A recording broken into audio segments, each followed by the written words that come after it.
дар муассисаи таълимии рақами 14 деҳаи Унчии ноҳияи Бобоҷон Ғафуров озмуни нуҳуми байни мактабҳои ноҳия оид ба навозиши асбобҳои мусиқии миллӣ баргузор гардид. дар чорабинӣ сардори раёсати фарҳанги вилояти Суғд, устодони факултети санъатӣ донишгоҳи давлатии Хуҷанд ба номи академик Бобоҷон Ғафуров, намояндагони коллеҷи санъат, мактаби мусиқии рақами 1, шуъбаи маорифи ноҳия ва волидон иштирок намуданд.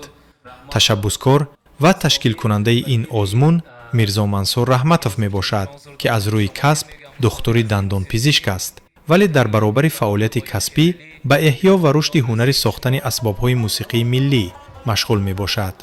тибқи шартҳои озмун, ҳунармандони касбӣ дар саҳна навохта, иштирокчиён бояд навои онҳоро такрор менамуданд.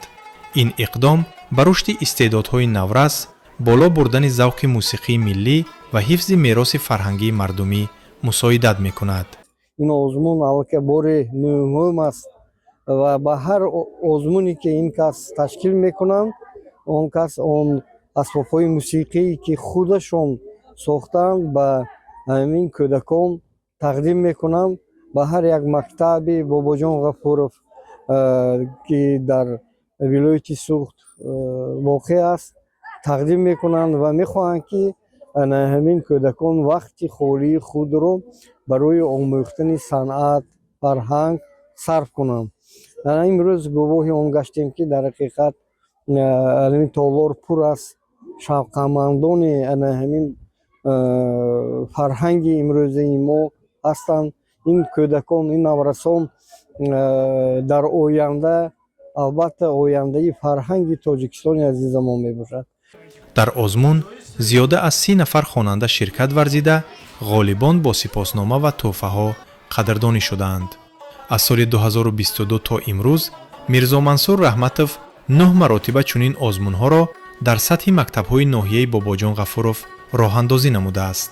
бо ибтикори Мирзо Мансур Раҳматов дар 5 муассисаи таълимии ноҳия маҳфилҳои навозиши асбобҳои мусиқии миллӣ таъсис дода шудаанд. ӯ асбобҳои мусиқиро бо дасти худ сохта, онҳоро ба мактабҳо тӯҳфа кардааст. من خودم دکتری دندان هستم. از سبب شوق زیاد داشتن در صنعت انا اسباب‌های موسیقی ساختیم. انا آینده من یاد دارم که در کلوب اونجیا در نزدیکی همین کلوب ما یک استوی سوستراج که آینده برای فرزندهای ما یاد دادن مساعدت کند. فعالیت میرزا منصور رحمتов نه تنها به احیای هنرهای مردمی بلکه به تربیت معنوی جوانان نیز مساعدت میکند. با تأسیس محفل‌های موسیقی در 5 مؤسسه تعلیمی و تحفه نمودن اسباب‌های موسیقی ساخته خود، او برای نورسان محیط سالم و سازنده فراهم آورده، آنها را از مشغولیت‌های نالازم دور نموده، به راه ایجاد، فرهنگ و خودشناسی هدایت میکند. طبق شرط‌های آزمون، هنرمندان کسبی در صحنه نواخته، اشتراکچیان باید نوای آنها را تکرار می‌نمودند که این روند مهارت خوانندگان را باز هم صیقل می‌دهد.